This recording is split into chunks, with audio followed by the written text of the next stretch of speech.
저는 인사 업무로 시작해서 지금까지 인사 업무를 하고 있는 13년 차 송태호라고 합니다. 삼성전자에서 처음 인사 업무를 시작을 했고요. 그 다음에 자동차 부품 중견 회사, 그 다음에 스타트업, 그 다음에 컨설팅 회사를 거쳐서 지금은 이제 아는 선배랑 둘이 스타트업을 대상으로 이제 인사 컨설팅 서비스를 하고 있는, 어쩌다 보니까 13년째 인사 업무를 하고 있는데 좀 다양한 규모의 회사, 다양한 HR 업무를 경험을 하고 있고, 그리고 모르겠지만 뭐 앞으로 13년 뒤에도 인사 관련된 업무를 계속 하고 있지 않을까 이렇게 생각합니다. 2004년에 입학을 해서 2010년 2월에 졸업을 했는데요. 취업 준비하던 시기가 2009년 하반기였는데, 일단은 제가 뭐 서울대 4학년생을 대표하는 그런 사람은 아니고요. 정치학을 전공했었고, 저희과 선후배들을 보면 보통 많이 진로 가는 길이 이제 언론 쪽, 그래서 뭐 기자나 PD들, 그 다음에 고시, 그 다음에 대학원, 이런 식으로 이제 많이 가는데, 저는 사실 예전부터 빨리 취업을 해서 빨리 경제적으로 독립을 하고자 하는 의지가 되게 강했어요. 그런 와중에 또 이제 다른 선배들이 하는 그런 진로에 대해서 막연하게 조금 가고 싶다는 생각은 별로 없었고, 그러면서 자연스럽게 취업을 준비했었던 것 같아요. 그리고 그때 취업을 준비하면서 서류도 많이 떨어지고 면접도 떨어진 적도 있고 하긴 했는데, 삼성에 갔던 거는 어떻게 보면 운이 좋았던 것 같고요. 그러니까 운이 좋았다라고 하는 게, 당시만 하더라도 삼성전자가 이제 문과생들이 충분히 취업을 할 수 있는 좀 그런 채용 니즈가 많았고, 본격적으로 취업난이 시작된 게 사실 저 입사 후 그 다음에부터였거든요. 그런 의미에서 조금 운이 좋았다, 그렇게 말씀드릴 수 있을 것 같아요. 저 아무래도 제가 주변의 친구들이 뭐 경제학과, 뭐 사회학과, 심리학과, 뭐 경영학과 이런 친구들이 주변에 많았는데, 삼성전자에 입사한 제가 직접적으로 친한 친구는 사실 한 명도 없었고요. 오히려 공대 쪽에 뭐 건너 아는 친구들은 사실 삼성전자가 1순위가 아니었어요. 그 당시만 하더라도. 뭐 공부를 더 하거나 아니면 공대는 마지노선이 뭐 양재다 뭐 이런 얘기가 있었거든요. 현대자동차 사옥이 있는. 사실 삼성전자는 수원하고 화성 쪽에 사업장이 있다 보니까 매력적인 회사는 당시는 아니었습니다. 서울대 회사.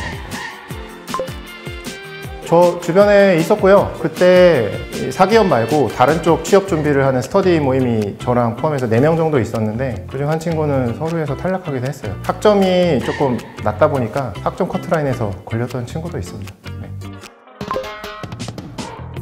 한마디로 얘기하면 돈 좀 주는 빡센 회사? 그게 지금도 통하는지는 모르겠는데, 당시만 하더라도 지금도 비슷하긴 하지만 일단 뭐 자동차, 정유, 금융 이쪽이 사실 연봉이 높았고요. 그에 비해서 삼성이 연봉이 아주 높은 회사는 아니었는데 취업준비생들에게도 삼성은 좀 빡센 회사, 일을 많이 시키는 회사, 이런 인지도가 있었고, 뭐 저도 그렇게 인식을 하고 있었고요. 막상 입사해보니까 뭐 사실이긴 했습니다.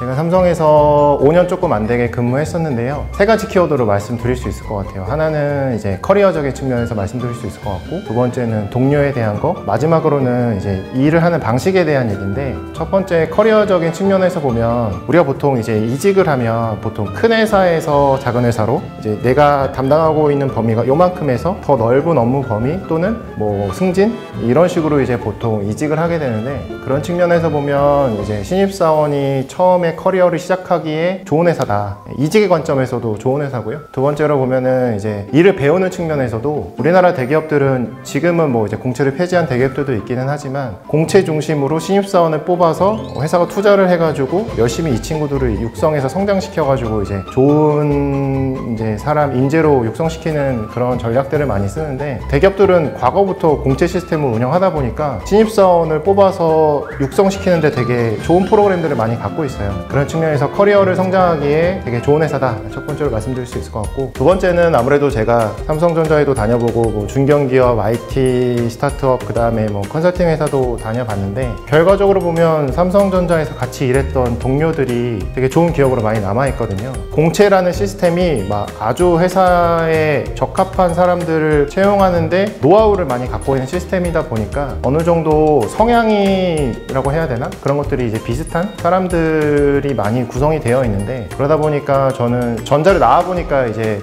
내가 전자에서 같이 일했던 사람들이 참 좋은 동료들이었구나 라는 거를 많이 느꼈고요. 그래서 만약에 뭐 제가 나중에 사업을 해서 대표가 된다면, 그 상황에서 이제 인사팀을 꾸린다라고 가정을 하면, 저는 가능하다면 삼성전자에서 같이 일했던 분들을 중심으로 이제 팀을 꾸리고 싶은 욕심도 조금 있어요. 마지막으로 그 업무하는 방식으로 본다면, 원래 한국말은 중요한 말이 제일 뒤에 나오니까, 다른 회사를 경험해 보니까 전자가 이런 좋은 점이 있구나라고 느꼈던 게, 보통 회사가 의사결정을 하고 그거를 이제 실행하는 과정들을 거치게 되는데, 대기업은 아무래도 의사결정하는 과정은 좀 시간이 오래 걸리고 되게 힘들기도 해요. 의사결정이 일단 되고 나서 실행하는 측면에서 보면 삼성전자는 제가 감히 말씀드린 건데 그 어떤 회사보다 실행력이 강한 회사다, 이렇게 말씀드릴 수 있을 것 같고요. 이제 다른 회사에서는 보통 의사결정이 되더라도 그걸 실행하는 과정에서 다른 의견이 있을 때 조금 다른 방향으로 가기도 하고 그 실행이 조금 더디기도 하는데, 삼성전자는 그런 측면에서는 확실히 실행력이 강한 회사고요. 아마존이라는 회사의 리더십 프린시플을 보면 Disagree and Commit라는 원칙이 있어요. 그게 뭐냐면